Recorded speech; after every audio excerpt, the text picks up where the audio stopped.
Lee Carl for News Channel 8. Well, all eyes are on WAPA and HOVENSA as government officials are scrambling to assure that the Virgin Islands has power. News Channel 8's Wes Small has the details. Well, here we are in Christiansted at the Water and Power Authority plant.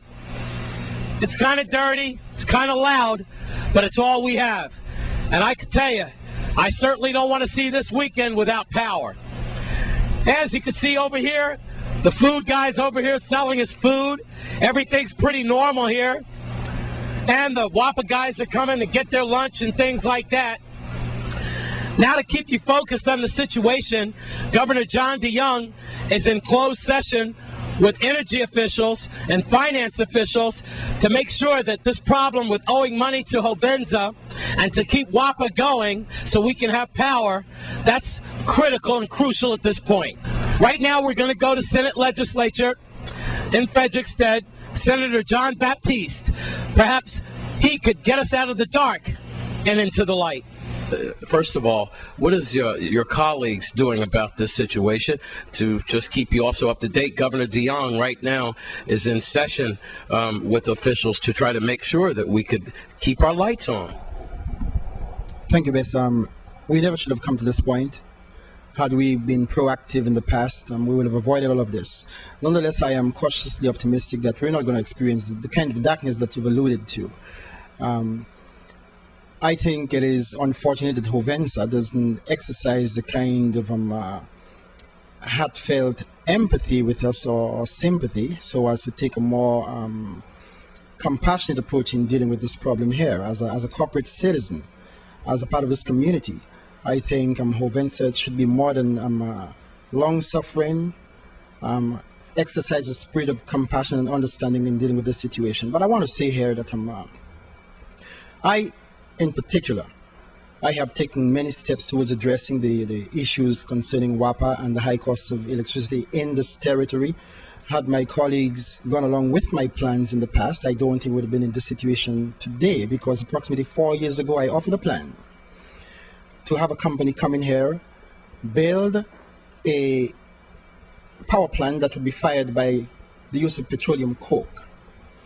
In turn, there would have been related downstream industries that would have employed approximately 400 of our people. So we would have created jobs, we would have been producing energy at a much lower cost, thereby reducing the cost of electricity to consumers in the territory. It was passed by 15 members of the body. Governor Turnbull at the time vetoed the legislation. We overrode the governor's veto. We had the votes to override the veto. Some senators then, influenced by Mr. Bruno Vega, who was then the executive director of WAPA, proceeded to amend the legislation, rendering it in effect null and void. When the HOVENSA agreement was entered into and ratified with this government, we extended significant benefits to HOVENSA at the time. They were able to carry forward significant losses that they were experiencing then, approximately some $600 million. They entered into a long-term contract with Petróleos de Venezuela to get the heavy crude out of Venezuela at a locked-in price over a period of 20 years, so that their bottom line is not impacted in terms of crude coming out of Venezuela by all the fluctuations we have on the world market today. In addition to that, we extended significant other benefits to them. I don't even know why we agreed to have the cost of fuel being sold to WAPA tied into the New York mercantile system. That makes absolutely no sense. We'll hear more from Senator Jean Baptiste later on in the week, as that segment was rather long, but he certainly had some good ideas that could possibly be passed on the Senate floor so that we can come out of the darkness and into the light with this crucial WAPA and HOVENSA situation. He also had some pretty rough words for HOVENSA, by the way. Here at the WAPA plant, it's just a normal day at lunchtime, where the WAPA guys are going to get their food here at the food van. But all is not well in paradise. We need to keep our power on, and that's for sure. In front of the WAPA plant, I'm Wes Small for News Channel 8. Your Caribbean Report is up next, right after the break.